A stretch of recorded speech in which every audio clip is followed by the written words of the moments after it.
Hi, welcome back to my book sanctuary. I'm Bianca and I wanted to update you on my reading from the 8th of June to the 21st of June. So I have a couple of weeks to update you about, but honestly, I have slowed down a lot, so I've only got a few books to update you about this time. So, the first book I ended up reading was Last Light by Claire Kent. I don't know if I've ever read a Claire Kent before, so this was my first Claire Kent, I'm pretty sure. And I enjoyed this. This was actually not too bad. It was a apocalyptic sort of story, and the world has kind of ended about 4 years ago. And I have forgotten her name. Not sure. But anyway, the whole town has basically left and they're gone to a safer place. I think it's like Fort Knox or something, if I remember correctly. Anyway, she's going to go there because one of her family members, or the last of her family members, have passed away. She runs into Travis, I believe his name was, and Travis, she knew from, before everything fell apart. He was the local mechanic and he has a history, and I really liked this. It's them traveling because of reasons, and there's problems happening in the world, obviously, because everything's up in the air. And I liked their dynamic. I really did. I thought they were really sweet together, and it was quick. It was sort of like a novella, and I just really liked it. Actually, really liked it. I think it's like a prequel of a series, but I've only read this book, and I think I'll go on, actually, continue on in the series. I quite liked it. Then I ended up reading another Lily Atlas book. So I ended up reading Striker, which is a No Prisoners MC book 1.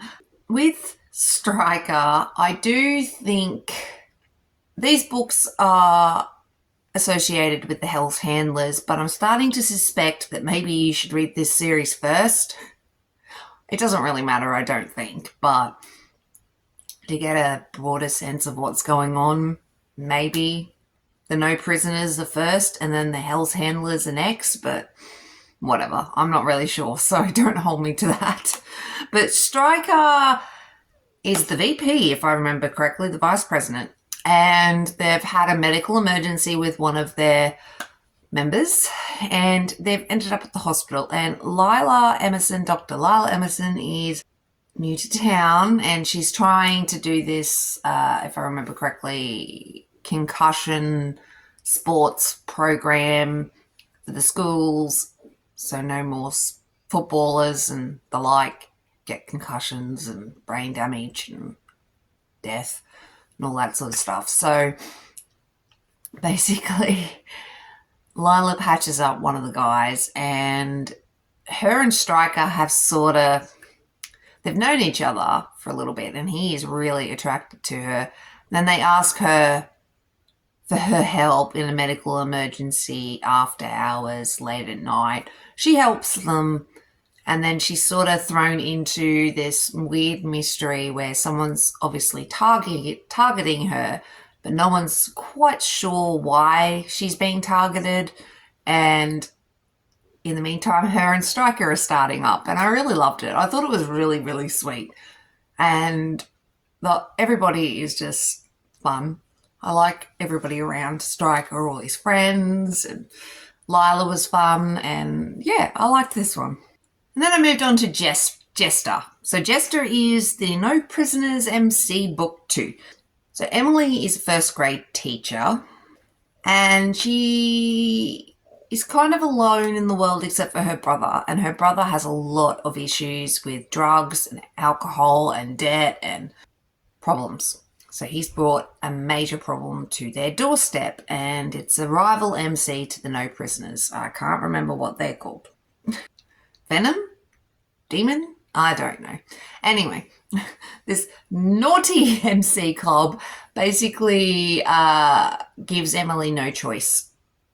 Her brother has done the naughty. Now she needs to more or less spy on the No Prisoners and go from there. But Jester really likes her, and they start up quite quickly. And even though she's very vague about her life and whatnot, he's still very trusting. And then things blow up, obviously. And he jumps to conclusions and he just gets angry. I can see why he acted the way he did because, at the end of the day, he trusted her and she spat in his face. But she wasn't a pickle. She's in a bad spot. So, yeah, she really has no choice. And, I liked this one too. Jester was fun. And then I went on to Asa. So Asa has this history of being this former rich guy turned bad boy biker. So his history is actually really interesting. Asa had a silver spoon put in his mouth the moment he was born, but his father's a piece of work, and then something happens and he sort of shuns that lifestyle. So Asa ends up with the No Prisoners, and he's their tech guy. He's very, very smart. But once a year, he does this charity thing because of reasons, and he meets Fia, and Fia is just gorgeous. He's really drawn to her. But then something sort of happens where Fia's oh crap, there's something going on here. I need to tell Asa just so he's aware. So she goes to tell him, but a spanner sort of goes into the works. Watch the trigger warnings. Watch the trigger warnings for this one. She is kidnapped and heinously treated. Just, not cool. And then Asa and the club obviously find her, and Asa is devastated. And so she has a lot of work to do. Fia has a lot of work to do herself to try to overcome what happened to her, and she's got a lot of triggers now, and which is fair. And her and Asa, I wouldn't say they had a relationship, but they were something was starting to happen, and then all of this happened, and it was full on. But I really liked this a lot. I really liked Fia and Asa and the drama with his family and everything. And I really enjoyed this one a lot too. So then I read Patch, and this is the Devil's House MC, West Virginia. This was weird in some ways, okay in other ways. I don't know. It was a weird one. Catherine is an older lady. She's in her late 30s, probably about my age actually, and she has a kid, a 20-year-old daughter or something like that. She had her when she was about 17.